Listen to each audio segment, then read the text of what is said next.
the challenged. I set the meter and take the first move. It's been a long time coming for the adaptation of the Neil Gaiman graphic novel masterpiece to come into fruition.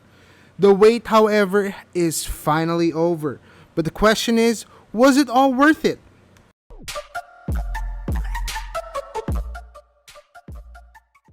The Sandman dives into the personification of abstract beings such as death, desire, despair, and dream, which are all referred to as the Endless.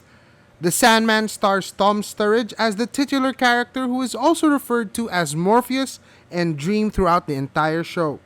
The show kicks off with the 100-year imprisonment of Morpheus due to a cultic ritual. We then follow Morpheus' next moves and even the trials that he faces after he gains his freedom, as he needs to rebuild the dream and waking world, which have both suffered tremendously due to his absence. We begin.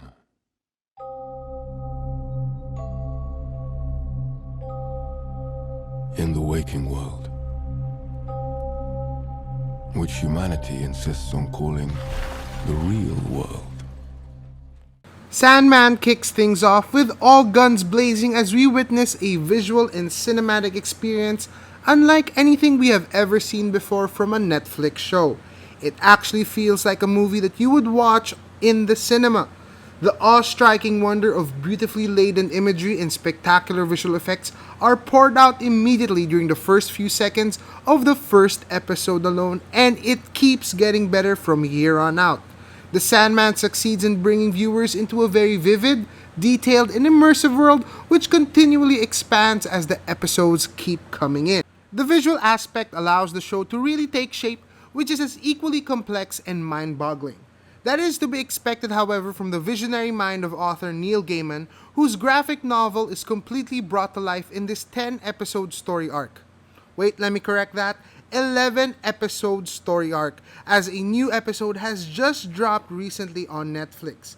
Despite dealing with very complex ideas and concepts, which are literally personified through specific characters, the Sandman story is relatively easy to follow, but is also pretty engaging and interesting.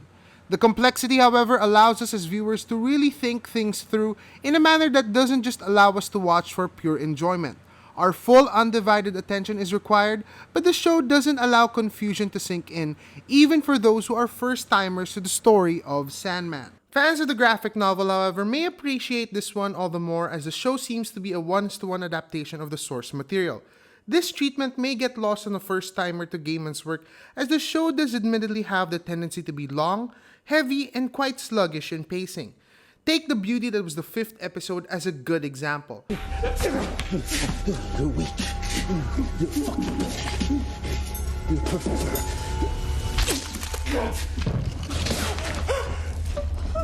24/7 was a particularly odd and slow-paced episode, but one that was rightfully done to emphasize the weightiness of the specific subplot and the intensity of John Dee as a misguided character whose ambitions and dreams of a truthful yet messy world are showcased to its full extent. The casting department alongside the showrunners and Gaiman did an absolutely amazing job in choosing the very best actors and actresses that suited each and every character. The entire cast did a brilliant job both as individuals and as a collective. One of the clear standouts, however, really was Sturridge, who was an absolute revelation. His ominous presence as the titular character was just absolutely amazing, as he paired subtle nuances in bodily movement with the slow and deep cadences in his voice to create a very eerie, mysterious, yet very wise and powerful character. I will not have dreams and nightmares preying on the waking world. I will bring them all back.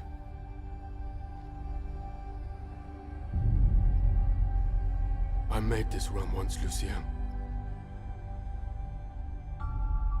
I will make it again. The other characters who portrayed the Endless were as equally impressive, such as Death, Despair, and Desire, and so was David Hugh Lewis, who played John Dee, and Gwendolyn Christie as Lucifer Morningstar.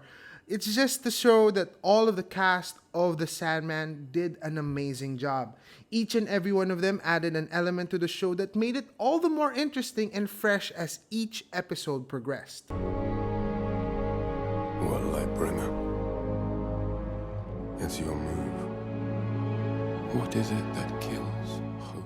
The Sandman is a masterpiece of a show that is unlike anything that we have seen yet from Netflix. It's just brilliantly amazing and spectacular in the grand visuals and poetic story that it provides. Admittedly, the pacing may allow some moments to get over our heads, so we therefore give the film a point shy away from a perfect 10 due to this very reason. But it's still a masterpiece nonetheless, one that you should definitely watch right now. For the latest updates on everything in pop culture, continue to follow us here at This Is Hype PH.